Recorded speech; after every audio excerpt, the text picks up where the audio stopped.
Okay, yeah, so we're here at the building, I guess, and kind of chit-chatting about what happened and how this all came to be. And so in my memory, I'm walking back kind of down memory lane of the events, but obviously last summer the summer ball team went to Maine, and in those times we had a lot of times to sit around in Illinois and in Maine to chit-chat, and I think that's where a lot of the conversations that had been started years ago, or even, probably 2, 3 years prior to that with Tom, had been inspired to do something, and it had just not grabbed traction.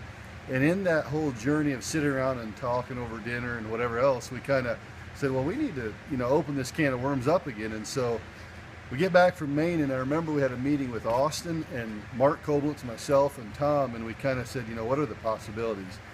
And so we kind of put a timeline and a plan in place and said, okay, we got to figure out what the building would look like. And Mark really had a nice vision of a steel building, and some of us were thinking a cheaper version, and he really inspired us to don't shoot small. Let's go and do something right. If this community is known and takes pride for doing things right and not wishing you'd done it better later. So with that, we put a plan together and said, okay, well, let's get a budget once and see. We came out of that thinking, okay, we need $400,000 or $500,000 to get this done, or in-kind gifts, and it was a tough, really, it looked like a big hill, and it looked like this year's probably not feasible. Probably raise the money over the next 6, 8 months, try to get it in for next summer, and be ready for the following winter. So we had a strategic meeting with, let's say, Melway Paving was there, Perry Chupp, Sugar Creek Concrete, Perry Chupp from Berlin Contractors, and then Mervyn Klein from Sugar Creek Concrete, and Tom Miller from Holmes Excavating. And in that, we kind of put it out to them and said, what do you guys think? And at that point, we already had probably $100,000 spoken for.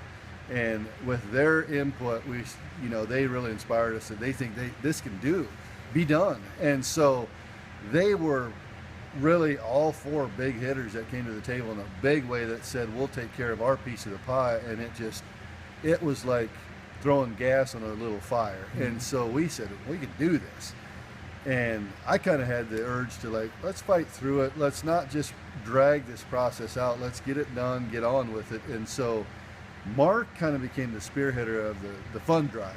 And me and Austin were in the background trying to find contractors who could give services and provide discounts and materials and all that. And so we kind of went at it from multiple different ways, and within 3 weeks we essentially had 90% of the funds or services needed spoken for, which was kind of mind-blowing. And in that 3-week process, we basically me and Mark just said, let's order the building. We're good. I mean, we're going to get this home. And the building was a couple months turnaround, and so we knew we couldn't order late and still get February for play time, for the winter practice time.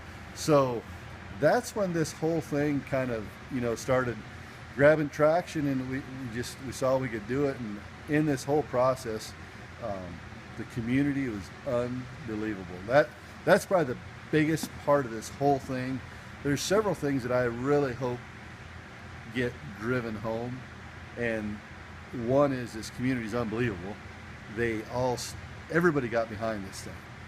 The second thing is we have kids out here that got a chance to sit firsthand in the front row seat to how it works to be a business in a community, and these guys will be the breadwinners in 20 years from now, and they're going to have income, and they're going to have discretion of what they do with it.